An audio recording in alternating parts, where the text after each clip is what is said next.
I still remember when I first met Paul. He was such a great guy, and we hit it off immediately. I was young then, in my early 20s, so I think it was easier to fall hard for him. It only took us a month to decide to move in together. It seemed like the perfect relationship. Of course, my friends all told me that we were moving too fast, and that I should take more time to get to know him, but I didn't want to listen. If only I had. It didn't take long for everything to go bad. Paul started out so kind and understanding, but somehow after we started dating seriously, he completely changed. He became totally psychotic and controlling.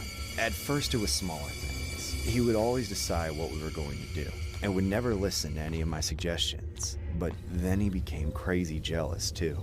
It wouldn't even be stuff that I did either. Paul would practically go on a rampage anytime another guy even glanced in my direction. Sometimes I would have to stop him from attacking some random guy in a bar just because he thought the guy was staring at me. If I tried to talk about it, he would tell me it was my fault and that I was asking for attention. It was absolutely ridiculous. It was the worst when I went somewhere without him. Paul would snap and accuse me of cheating if I didn't call or message him, even if I was just out with friends or at my family's house. He was really scary when he was mad too. Sometimes I was even afraid that he would actually attack me. He became so jealous that it was incredibly difficult to do anything apart from him. Then, one night, on Valentine's Day, my friends invited me for a girls' night out to celebrate a friend's birthday. I didn't know what I should do at first, since it was Valentine's Day. But Paul and I hadn't really made any plans, and he was still at work. I finally decided to go out with my friends and deal with Paul being upset later. I really wanted some time away from him anyway. I made sure to text Paul that I was going out, and then I tried to put him out of my mind for the night. I just wanted to have some fun with my friends for once without him ruining everything. Of course, that wasn't going to happen though. Throughout the night, while my friends and I were at a bar, Paul texted me nonstop. When I didn't respond, he started completely freaking out and yelling at me. Where are you? I know you're cheating on me, you bitch! I finally just decided to ignore his text completely. I knew I was going to have to deal with everything later, but I didn't want to put up with it at that moment. Then, the text turned into calls.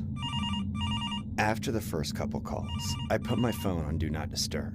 I was so tired of Paul trying to control me. I decided that I would finish out my night, but I was seriously considering breaking up with him at that point. The problem was I knew it wouldn't be easy. I tried as best as I could to have a good time with my friends, but when it was time to head home, I was scared as shit. I knew Paul was going to completely blow up at me. It was the longest I had ever gone without texting or calling him back, and I didn't know what he was going to do. My friends tried to calm me down and told me that I could grab some clothes and spend the night with them if I needed to. That seemed like a good idea to me, but I still had to break up with Paul first. So my friends dropped me off in front of the house and waited for me outside while I slowly walked up to the front door. I was still scared out of my mind, but I was determined to go through with it.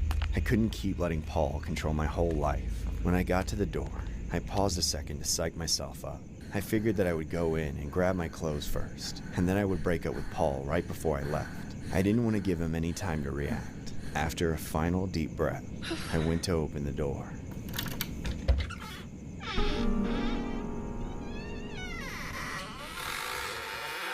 As soon as I opened the door, I found Paul standing directly in the doorway. Paul? What are you? I didn't even have time to react before he grabbed me and yanked me inside, slamming the door behind me. I immediately pushed him away from me and ran to my room to grab some clothes. He was a complete psychopath. I screamed at him and told him that I didn't want to be with him anymore, but that just made him snap even more. He started breaking things and punching holes in the walls while he screamed at me. You're not gonna get away with this! You can't leave me! I won't let you! He was acting so scary, but I was so fed up with him. I started cussing at him and telling him that it was all his fault, but that just made him go even more berserk. He was going so crazy that I actually thought he might try to kill me, and I was scared shitless. I ran out of the house and jumped into my friend's car as I heard shouting still coming from inside.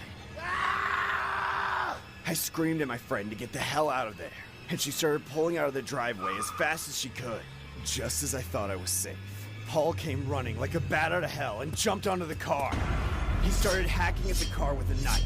He had completely lost his mind. He was stabbing like a maniac. His knife punctured the roof and hit the doors. He was trying everything he could to get at us. My friend tried to swerve and shake him off, but he wouldn't let go. This story was inspired by a deadly Valentine's Day incident that happened in 2011. A breakup between a man named Gibson Paul and his then-girlfriend Tamika Peterson happened on that Valentine's evening. Peterson left the apartment she shared with Paul and got into a car with her friends after the ordeal. Paul then snapped and armed himself, letting off at a vehicle which contained Peterson and 3 other individuals. All victims survived except for Peterson. Paul acted as his own attorney for the start of the trial, later requesting a public defender. Paul was sentenced to life in prison.